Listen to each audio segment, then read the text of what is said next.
সাম্প্রতিক সময়ে ইন্টারনেটে পেঁয়াজু মিক্সের এই রেসিপিটি ব্যাপক ভাইরাল হয়েছে।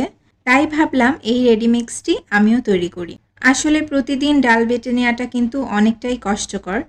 আবার একসাথে অনেকটা ডাল বেটে ফ্রিজে রেখে দিলেও দেখা যায় যে ফ্রিজের অনেকটা জায়গা নষ্ট হয়। তাই সবচেয়ে বুদ্ধিমানের কাজ হলো এই রেডি মিক্সটা তৈরি করে নেওয়া। তাহলে চলুন শুরু করি।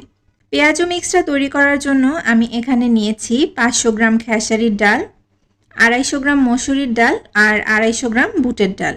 এবার আমি একটা বড় পাত্রে এক এক করে সবগুলো ডাল ঢেলে নিচ্ছি।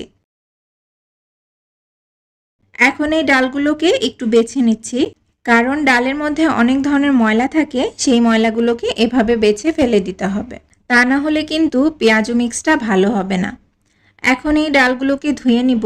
খুব ভালোভাবে কচলে পরিষ্কার পানি বের না হওয়া পর্যন্ত ডালটা ধুয়ে নিতে হবে। ডাল ধোয়া হয়ে গেলে এভাবে একটা স্ট্রেনারে রেখে দিব, যাতে করে এক্সট্রা পানি ঝরে যায়। আর সম্পূর্ণ পানি ঝরে যাওয়ার পরে ডালগুলোকে রোদে শুকিয়ে নিতে হবে।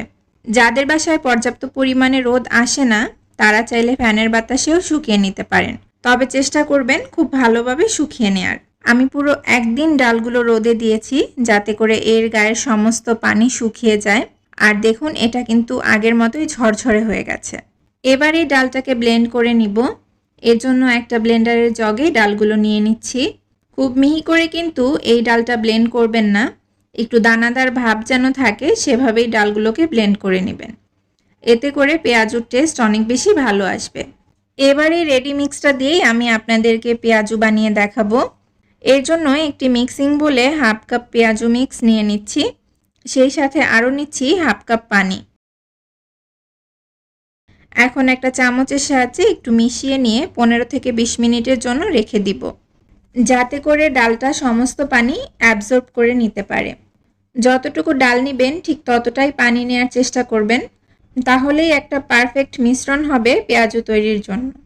ডালটা কিন্তু পুরোপুরি রেডি হয়ে গেছে। এবার এখানে হাফ কাপ পরিমাণ পেঁয়াজ কুচি দিয়ে দিচ্ছি, সেই সাথে আরও দিচ্ছি 3টা কাঁচামরিচ কুচি, স্বাদমতো লবণ, হাফ চা চামচ মরিচের গুঁড়া, হাফ চা চামচ হলুদের গুঁড়া, হাফ চা চামচ আদা বাটা, আর দিচ্ছি হাফ চা চামচ রসুন বাটা।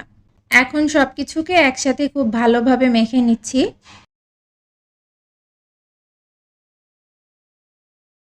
মেখে নেওয়া হয়ে গেছে, এবার পেঁয়াজু ভেজে নেওয়ার পালা। প্যানে আগেই তেল গরম করতে দিয়েছিলাম। এখন একটু পাতলা পাতলা করে পেঁয়াজু তেলে ছেড়ে দিচ্ছি। পাতলা করে পেঁয়াজু বানালে এটা অনেক বেশি ক্রিস্পি হয়। আর পেঁয়াজু ক্রিস্পি করার আরও একটা ট্রিক্স হচ্ছে একটু সময় নিয়ে মাঝারি আঁচে ডুবো তেলে পেঁয়াজুগুলো ভেজে নেওয়া। ভাজতে ভাজতে যখন গোল্ডেন ব্রাউন কালার চলে এসেছে, তখন তেল ঝরিয়ে পেঁয়াজুগুলো তুলে নিচ্ছি। এখন এই পেঁয়াজুগুলো 3 থেকে 4 ঘন্টা অনায়াসেই ক্রিস্পি থাকবে।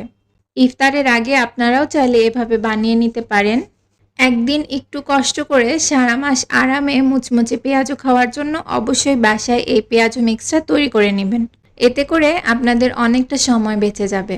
আজ এই পর্যন্তই। ভিডিওটি ভালো লাগলে অবশ্যই একটি লাইক করে দিবেন।